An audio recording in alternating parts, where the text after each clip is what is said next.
Hey, everybody. PBSE podcast hosts Mark and Steve here with a special message about our revolutionary online recovery program for addict spouses and couples called Dare to Connect. Multiple times every week, we get messages from subscribers in the program. They're people just like you. They're trying to heal from the devastation of sex and porn addiction and betrayal trauma. And here's a few of our most recent submissions. Here's one from an addict in recovery. It says, D2C has principles that everyone should utilize regardless of their circumstances. It doesn't matter your coping mechanisms. It matters that you want to work towards genuine connection with your partner. That's awesome. Another testimony from an addict continues on. My wife is just starting out in training as a licensed therapist. Dare to Connect has been far more useful to her than her degree. Wow. The way Mark and Steve apply what they've learned is always so redemptive. D2C has opened doors for my relationship that I thought would be shut forever. Mark and Steve are an incredible resource of information on the subject of sex addiction and betrayal trauma. We could not do this journey without their help. Here's one from a partner who's been with us for nearly a year. I want you both to know that it is because of you guys and D2C that I'm able to be in the place that I am today. I will always be grateful to you both for your feedback and prompt replies to my questions. I can't even come close to putting it into words how valuable my time spent with y'all this past year has been to my life. Thank you for everything you taught me about betrayal trauma and boundaries and thinking errors and loving myself and making myself a priority and standing up for myself. Love that submission. And then as we close out here today, guys, one more account from another addict in recovery. I wish I had a platform like this 14 years ago where I could have learned and done the hard work of recovery before I had done all this damage to myself and to my spouse. And to be candid with all of you, that's exactly why we created Dare to Connect. Mark and I found ourselves in that place. Messages like these and the others like them, they're what Dare to Connect really is all about, guys, and why Mark and I do what we do.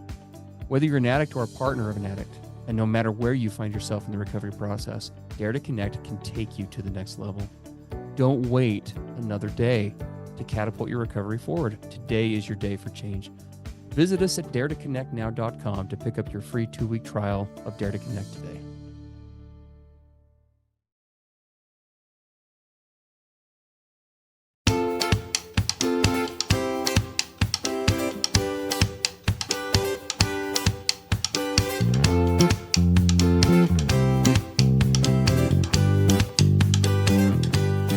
Hey everybody, I'm Steve Moore.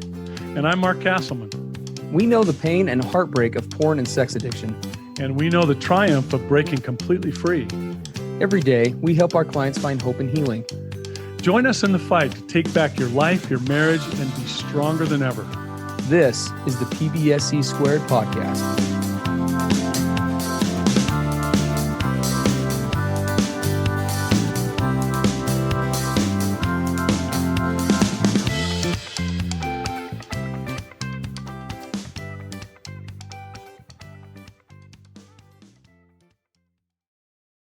Hey, PBSE listening audience. It's really good to be with all of you today on episode 325. Why does my heart keep moving further away, even though he's finally trying? That's a really powerful title. It is. There's a lot contained in that. We're going to read a submission here from a betrayed partner who wrote into us. So let me read this and we're going to launch in. Just hello. Thank you for taking the time to read and consider my story. We've been married for 10 years with sexually compulsive behaviors coming into the equation within 4 months of our marriage. So way early on. Yeah. I have been through all the emotions with this throughout the years: self-blame, extreme anxiety, confusion, hurt, anger, etc. I've even developed alopecia as a result of all the stress. And should we say real quick what that is, Steve? Yeah, it's hair loss. Can be caused by many things, but it can be caused by extreme stress as well. So losing hair, inability to grow hair back, etc. It's crazy. It's crazy. Let's see. She says, I've been in therapy. She, as a betrayed partner, has been in therapy most of the time since this came out. So 10 years of therapy. Now, here's the real kicker. And I am a licensed marriage and family therapist specialized in trauma. I am Mhm. so glad that she shared that, because what does that tell you? Right? None of us are immune from the impact of betrayal and abuse, integrity abuse. I mean, this she's a highly skilled therapist, and look at what Knowledge does not inoculate. no, it does not. Our historical cycle is that I somehow find out. He'll do therapy or groups or internet filters begrudgingly for a couple of months. Then the crisis kind of all dies out. And then I'll be told that he is sober, yet can't promise me ongoing fidelity because he's an addict. Hmm. It's never really sat right with me, and really sucks, because he promised fidelity on our when in our wedding vows. And then at some point, more will come out, with the intensity of his acting out increasing. Has all this has been increasing over these last 10 years. So the cycle just keeps getting worse and worse. Though I did not realize this until we did a full disclosure, looks like maybe a full therapeutic disclosure a year ago, where I learned that I only knew about half of what had been going on during those years. We now have children who were conceived under lies of sobriety. And I think what she means there, she agreed to have kids with him because he was sober, right? Hmm. I bring kids into that, but oh, I'm good, I'm sober. Well, that was a lie. Mm. In the last year, I have become aware that his sexual acting out, while incredibly damaging, has been less damaging than the gaslighting, the dishonesty, the blaming, the anger, and the entitlement, which, to put it bluntly, have been manipulative and abusive. It feels like I was slowly and brutally murdered, but my body still has to stay and live out my life. Boy, that jumped out to us. A year ago, it came out that I was done. And then he made massive attempts to repair by doing couples therapy, individual therapy, working on his patients, and other things like couples retreats, though things like dishonesty have still been a part of it until just the last couple of months, or so he claims. I feel like I should be happy and grateful that he seems to be trying. And earlier in our relationship, I would have been, but my heart seems farther and farther from him every day. For example, a year ago, I was saying that he was my best friend, but this area of our relationship has been too much. Right, all the lying, gaslighting, all the stuff that's come out. I don't consider us to even be friends now. So my first question is, why is this happening? I feel like there's something wrong with me, since we aren't getting better now that he's finally willing to try. My second question is, I understand how trauma can work to be processed and healed when you're able to get away from the environment of the trauma, move out of your mother's house, leave the war zone, etc. And I'm not saying that those things would be easier than what I'm going through, but I'm really struggling to figure out how to heal my trauma and our marriage while staying in the environment with this person who's caused it and causing it. Any help you can offer this completely exhausted and hopeless partner would be so greatly appreciated. Wow. I'm not quite sure why. Because as if you're an avid listener of the podcast, you'll know that this story on its face is not unique to what we discuss here. One could argue this is the submissions like this are kind of the bread and butter of a porn betrayal, sex, and expert podcast, right? Yeah. Um, but I won't lie. This still don't have my finger on it, but this one really uh, hit in a way that just the empathy feels almost exponential for this partner, and maybe it's just me reading it. I see some, I see a submission with someone who's so well composed, is has been trying and trying. Maybe it's the 10 years. Maybe it's the fact that I mean, based on what she's described here, I don't know how long this couple was together before marriage, but I mean, this is a relationship that was more or less, almost one could argue, founded in all of this, Yeah. right? Yeah. Yeah. I mean, Um, You and I have talked on this podcast about the abuse cycle, which she Oh clearly yeah. describes, right? Crisis hits, he gets found out, he makes adjustments temporarily to, to manipulate the process and have the crisis pass. Now we get right back into, normalcy, or we're good. And then it Mm-hmm. starts all over again. Yes. And it's 10 years of this. A lot of weaponization of different terms like, well, I can't for I can't be faithful to you because I'm an addict. yes. And now we understand that there is some, I guess you could say, variance in how a person defines fidelity, right? For some, that may mean complete sobriety from any sort of acting out behaviors whatsoever, right? For others, that may mean, acting out with other people outside of the marriage, right? There's some relativity there. But the idea that somebody would take, because we've used terminology like this here before, right? Technically, no, can any addict guarantee that I mean, I've had this conversation with my wife. I've probably shared it on here. Maybe that's part of why it pisses me off, because I wonder if, like, what I've said before has been weaponized. But I mean, I could never guarantee to Brittany I would never, for example, relapse in some form or fashion in my addiction again. I've been sober for 11 years. But I can't guarantee that. Can I guarantee that I'm not going to just completely go off the rails and go sleep with somebody or go? Absolutely, I can. Because if I'm working a solid recovery program and if I am even halfway engaged in pursuing my wife's heart and pursuing fidelity and cultivating mindfulness and doing all of those things, those variances that may be the beginnings of leading off of a recovery path become very easily detectable very quickly if I'm even remotely engaged in the Exactly. process. Yeah, exactly. And so there's just there are so many anyway, we could talk a lot about it, but where our hearts really go out to this partner, we need to get to solutions. I could probably talk the whole half hour about how Yeah, frustrating this I mean, is. this is 10 years of cycles, escalation of behaviors, partial truths, full disclosure Yeah. shock, gaslighting, manipulation, entitlement, and then physical manifestations. Her hair's falling out. Yeah. I But this mean, is, yeah, the it's level of betrayal. stress we're Oh talking about my here gosh. is off the charts. Well, and how horrible must this be that she's a therapist? Yeah. And right, a therapist should know better. A therapist should, fill in the blank. Yeah. But and this is profound betrayal trauma, layers upon layers upon layers of repeated injury over years and years. So there's Yeah. nothing wrong with her. Her responses make No. complete sense with what she's lived through and living through. And this is not just his addiction. This is full on betrayal trauma. This is full on integrity abuse.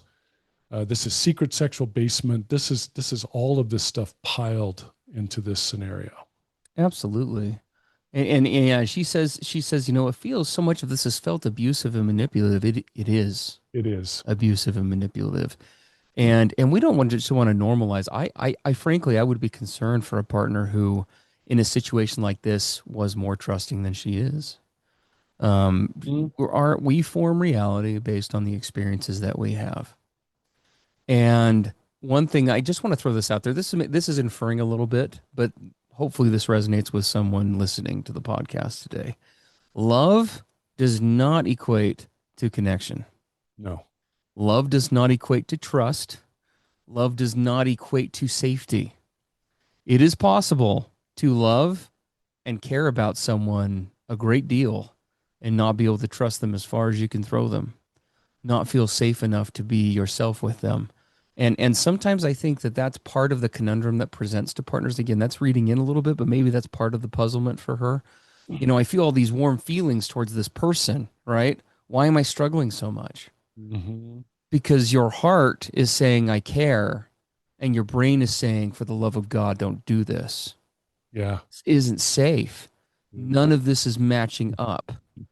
We And he, care, but as one spouse put it, we've said this before, spouses in this dynamic find themselves trying to hug a porcupine over and over again. And they keep going to hug because they love it. It's adorable. It's cuddly. They want it. But blood is just running down their front because they have spines sticking out everywhere. exactly. Exactly. Yeah. Right? And Yeah, so because very normal. and this is and here's the thing. This is not just the acting out. And she says it well. As much as his acting out and infidelity has hurt, the more hurt has been coming from the gaslighting, manipulation, lying, integrity abuse, et cetera, et cetera. Acting out equals a definite injury and wounding, but ongoing deception and manipulation, that's an ongoing trauma environment Yeah. that he's creating and that she's living in, right? So her nervous system isn't reacting to the past. Like she said, well, he's actually trying now. Why do I keep going to the past? Her nervous system is reacting to a pattern that has never truly stopped, No. right? And I don't want to infer about this addict, but if he's anything like addicts we worked with before, he might be saying there, sitting there to one degree or another, saying, "Well, what the hell? It's been 2 months. I know. 2 months." 2 months after 10 years. And not only that, I mean, to put it in context, so 2 months on the back of 10 years, it doesn't sound like there's really verified proof, and it doesn't really sound like the efforts have been solid. And on top of that, as one spouse put it in my office, she said it so well. I mean, what do we addicts expect after 2 months? A gold star? The way that was one spouse put it was, what am I supposed to say to him, Steve? Thanks so much for keeping the very basic bare minimum requirements of what you agreed to in the first place for 2 months. Yep. What do you want? A medal? Like, are you wanting an award? Like, you're not even still choosing me. You're expecting me to be ecstatic about the absence of hurt. Mm, Hey, I'm not even championing you. I just quit hitting you. Isn't that awesome? yeah. Guys, when we Yep. think about it in that way, boy, I does mean, that put it into perspective. we applaud all guys in recovery for getting into recovery and for Of trying. course. We absolutely Absolutely. do, but there needs to be a perception and perspective here about what's gone on which side of the street. Right. Absolutely. So Absolutely. she asked the question. So he's finally trying. Why is my heart moving farther and farther away from him? Mm, And she says, a year ago, I told him he was my best friend. Now I don't consider him to be a friend. I love him, but he's not my friend. That's that dual reality you just referred to, yes. right? And what we're really talking about here, this happens with a lot of betrayed partners. It's what we would call delayed trauma processing, where the trauma doesn't fully manifest all of its damage and symptoms and impact all at once. It No. often comes out over time. And she's describing, right, this delayed trauma processing plus total loss of attachment safety. Yeah. Right? So how does that impact a partner? Well, she describes the early years. What do we find a lot of betrayed partners in? Survival mode. They just put their heads down. They hunker down. They're raising kids. They still have hope. They even will tend to minimize their addict's behavior. They're, as she said, clinging to my quote best friend. Then she says full disclosure comes and reality finally starts to land. And what does she say? I only knew half at best. Now, what does her nervous system say? Holy crap, this person is completely and totally unsafe. Yep. Now what? 100%. Right? This isn't her regressing into all this old trauma. This is clarity. Yeah. And now our system's recalibrating based on that truth. Mm-hmm. And you can't have love and friendship thrive when you don't have safety, you don't have consistency, you don't have integrity over time, you're not trusting and verifying. So it's not just her heart breaking, her heart's finally telling her the truth. Yes. Like, whoa, you know? 100%. Well, and I mean, there's something else that should be said here about this delayed component, because this I've watched this happen over time with many clients over the years, and even have felt some of it in my own trauma healing as well. Because there is this delayed process that Mark is talking about, right, where it takes the brain a while to wrap itself around the breadth, right, of what's been going on. And as many partners can attest, when you start your own recovery in this process, it sometimes gets harder because knowledge is power, but it does cut both ways. Yeah. Right. I mean, I knew I was hurt before, but I didn't know how deeply, right? Is something we commonly hear from More truth is spouses. coming out and more stuff is being revealed. Yes, that's happening as well. But here's the other piece, and we need to talk about this because this is really important, and I've seen this play out. there's also a safety capacity in the brain where the brain can only process and handle so much. I'm picturing a mom here with multiple young kids, right? Trying to navigate. He's emotionally absent. She's trying to keep it together. I have seen it play out over time where in the short term, recovery for a coupleship oftentimes found feels counterintuitive. And I have had couples very upset with me in my office because 1, 2, 3 months into therapy, things are worse Yeah. and they feel way worse. And one of the dynamics at play that is hard for both addicts and partners to wrap their heads around is that it's not that it's actually worse, but you've been both working on this. She is starting to feel safer. And so her brain is starting to let down its guard. And part of that process means seeing stuff that the brain was preventing you from seeing because it was just trying to survive. Feeling things that your nervous system would not let you feel It's because been it didn't. deliberately blocking it. Yeah. It can only handle so much. Correct. And so it couldn't even intake that other stuff. And so what happens? He starts doing the work. He starts really getting invested. And all of a sudden he starts to feel safe. And her brain, for the first time, that wall starts to come down. But what she doesn't realize is that the dam is full behind that wall. Yep. Yep. And that water's just been sitting there waiting to come out forever. And she says he's Right. finally trying. Why am I not getting better? Yeah.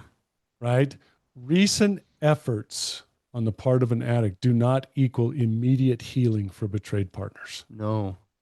And like we Um, just talked about, they can actually equate in short term, again, emphasis on short term, to yes. actual regression, or at least a regression in symptomology, Yeah. right? Yeah. Healing's happening, but it feels and looks worse. It does because he's in his early, can we just state it? Early recovery effort. She is now in what we could call, after 10 years, late stage trauma awakening, Yeah. right? Yeah. It's a good way to put it. Yeah. And there's just such some important distinctions here. While we applaud his effort, and we always do, whatever gets the guy's butt in the chair to start taking recovery seriously, awesome. But Absolutely. guys listening, please realize effort doesn't equal trustworthiness. No. Trying on your part doesn't automatically equal safety on her part. Months of effort does not equate to 10 years of abuse. Yep. There's a lot going on here. And he's going to have to really take a step back if he's serious about this process, and she, to a degree, that intentions are great, but any spouse to this point, words quit meaning much a long time ago for this spouse. We're certain of that. Yes. And this is a question of there has to be a consistency of displayed effort over time. And I'll just be honest, she's not asking about this, but I'm picking up from this and just what we know about the guys that we work with, for example, in our Dare to Connect program for addict spouses and couples. What you find out, oftentimes what many guys find out is that they really have no clue what a healthy relationship even looks like. There's that bigger battle there as well. And I'll out myself for that. I was so bad at loving myself that I got into my marriage loving Brittany as much as I humanly could. I 100% meant it when I said I do. 100%. I wasn't pulling the wool over her eyes. I wasn't deceiving her at all. But the problem is my best way of loving at that point in time was poor because I didn't even love myself. Mm-hmm. I was offering my best, but my best was inadequate, right? It wasn't enough. And when we go through this recovery process, this is so much more than stopping the harm. It's learning how to choose another person and yourself. And for many of the guys we work with, that makes stopping at addiction behavior look like a cakewalk. Mm-hmm. Because it's one thing to inoculate bad behavior. Learning how to really choose your marriage, to choose yourself, to choose a relationship is a whole journey of a lifetime. And so there's a lot more there for him to be doing. Yeah, and Dare to Connect, we're focusing right now on all the solutions to addiction recovery. One of the things we talked about in depth today in our recovering addict session was it's not enough to just stop certain behaviors. That's good. It It's a is. very crucial starting place. But if all you do is just stop certain behaviors, you never start to go deep to introduce and invite the healthy behaviors. right? The shifting into those things Well, that not you, only that, but what you're seeing here is exactly what we talked about, Mark, this morning on the addict session. If you don't just, if it's not about stopping bad behavior, it's about choosing good. Because if you don't choose good, you're going to go back. bad just comes back. You're Yep. going to go back, just like what you're seeing here. Now, that's not the only reason why he was doing that, we're sure, but it's part of it. Yeah. Okay, I want to stop acting out, but what am I doing to actually caretake for myself? What am I actually doing to address the needs behind my acting out in the first place? If I'm not addressing those things, I will go back. It's just a question of when. There's no question. You can't sit there with the brain just being empty space, right? You meet your brain's needs or it will meet them for you. Talked about that in depth today. Yep. Those are your choices. Yep. You either meet the real deep needs or the brain will do it for you. Now And she in the asked case of an addict, that's scary because it's really good at doing that. you know it is. Yeah, it will do it for me all day long. It will. It knows it's really good at doing that. Now she asked a really critical question that we hear a lot. Can I heal while staying in this relationship? That's a good question. How is that possible? We would say yes, and then we would put in big giant letters, but yes, but only under very specific conditions. If there's any hope for her healing while staying in this relationship.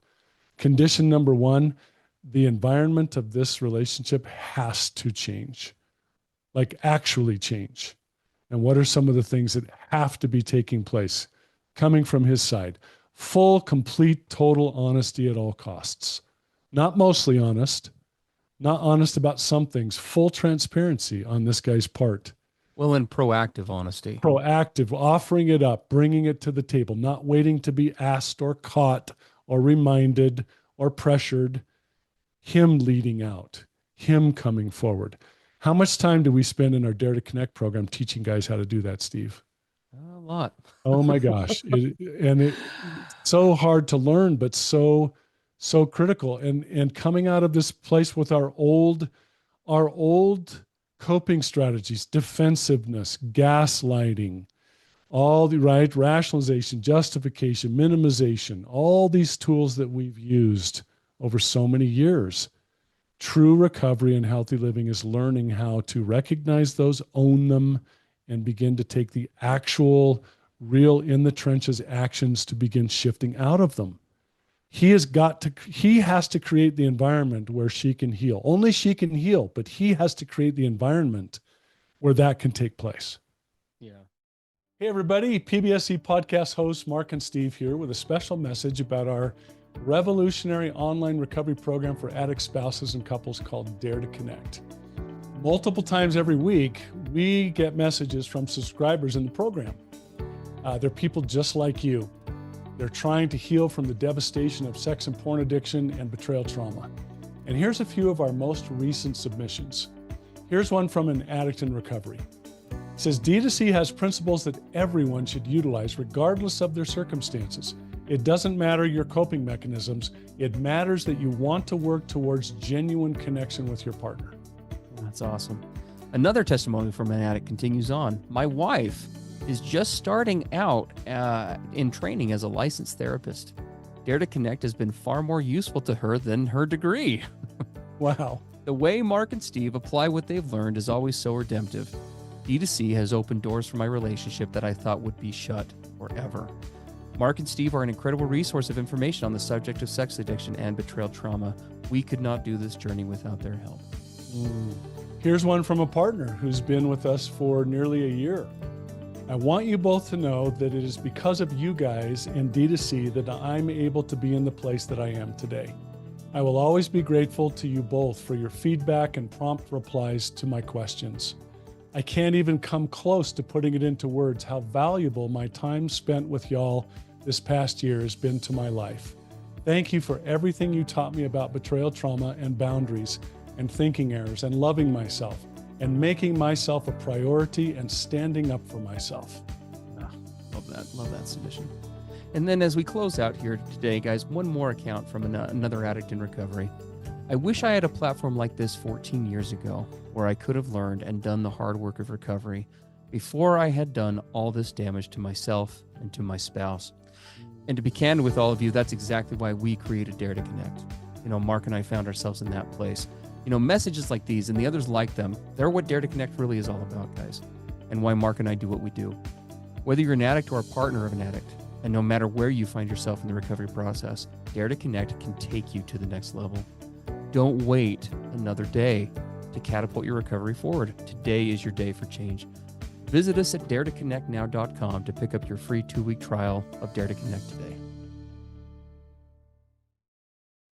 Well, and this is kind of a nugget for the addicts listening, because this is something I would have needed to have heard years ago. When we see guys caught in this cycle of, I call it just emotional damage control, right? When the pressure in the relationship's high, so goes the effort. When the pressure dies down, so do the effort, right? What's gonna he has to quit trying to make her feel better, and he needs to start choosing himself in healthy ways. If he can start choosing himself in healthy ways, frankly, a lot of the caretaking for her is going to start taking care of itself. Not all of it, but that's half the problem. Is he is still too overly engaged in this process for her. Now that sounds really valiant, and that is where we all start. And like Mark said, we applaud that. But you have to quickly start moving towards, I am here to change how I operate and to change how I live, not to simply try to make her feel better Well, or to because not be hurting. what she's describing, he's engaging in reactive so-called recovery. 100%. She finally she gets to a crisis, he reacts. Yes. Right? The crisis passes, he goes back into old crap until the next crisis comes. It's emotional firefighting. It's exactly what it is. Yeah. And the other condition is here, she can no longer accept continuing to live in active trauma. No, at all. No, if deception is ongoing, healing stalls or cannot take place at all. Right? Her body cannot heal in unpredictability. I mean, if you're talking about this kind of physical symptomology with the alopecia and things, I mean, we're nobody's therapist on this program. This is obviously a podcast. This is not a therapy office, but this would be a situation where if I'm navigating this as the therapist in the room, separation is definitely on the table right now. And not in any sort of punitive way, or because we never do it for those reasons, but in terms of she may need physical distance, at least in the short term, to be able to get some handle on this while he gets a handle on developing out that trust some more. Yeah. I mean, if we look at the latest research from Bessel van der Kolk and The Body Keeps the Score, great book, by the way, heavy read. If you're looking for something about trauma, you'll read about a page of that and you'll feel like you got to ponder on it for about 6 hours, but really good information there. But I mean, her body is clearly telling a story here. And that story is that this is not negotiable. This is not navigable the way Well, and it this is what she's running into. It's just kind of this felt safety versus logical safety. Yes, 100%. Right? Well, my brain sees effort, but my body doesn't feel safe yet. Mm-hmm. Yeah.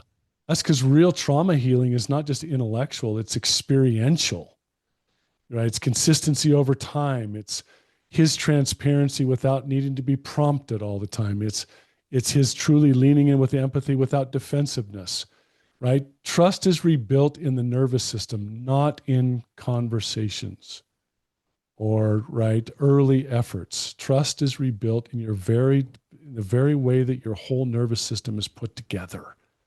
And again, how is that going to happen? It's going to be experiential. Yeah. She has to feel it.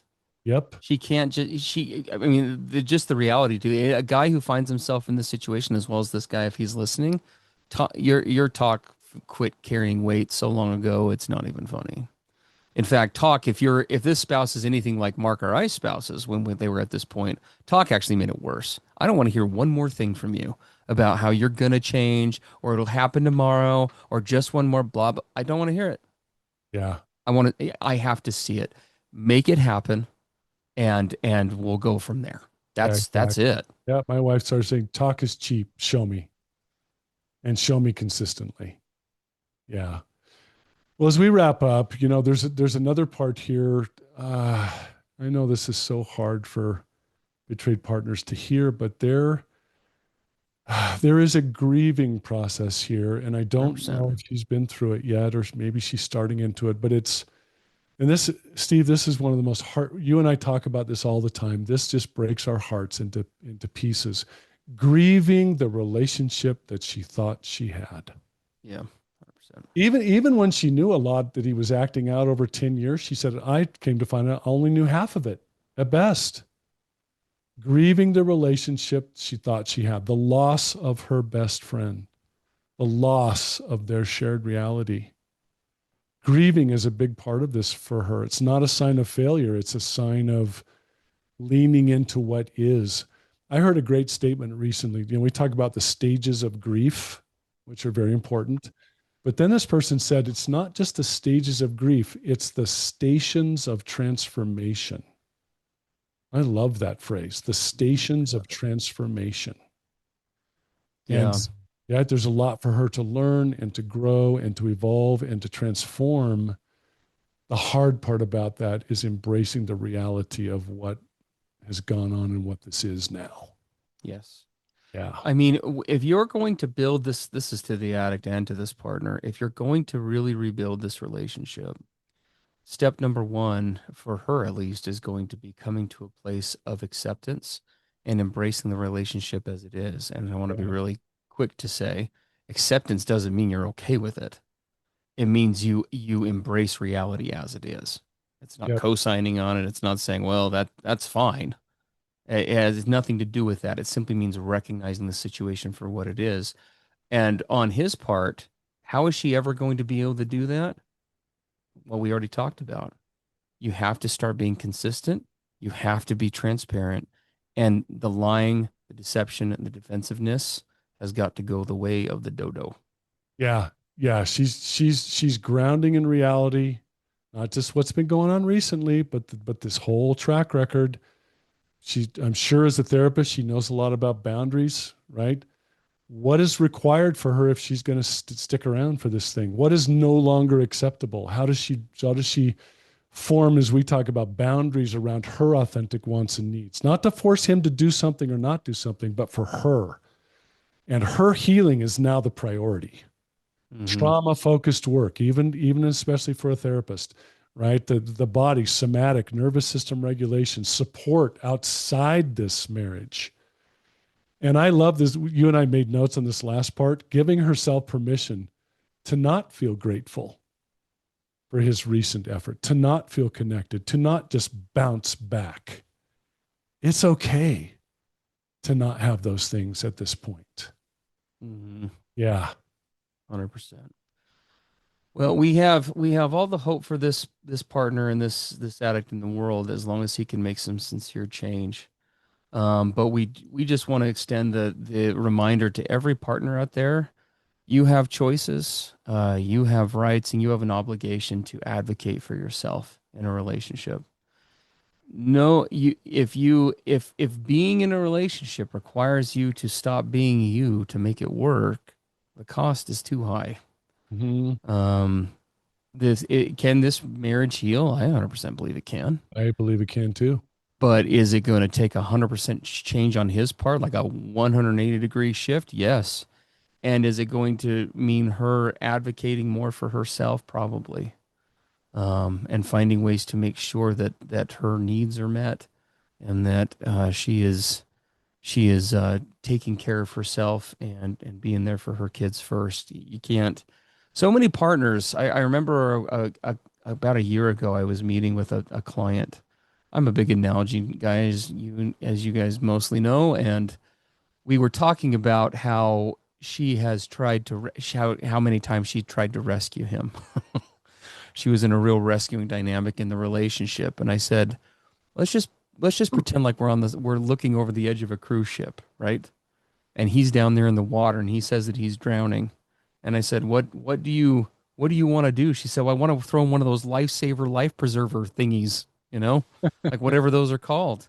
And I said, I totally get that, and that makes sense. I said, but look down in the water with me.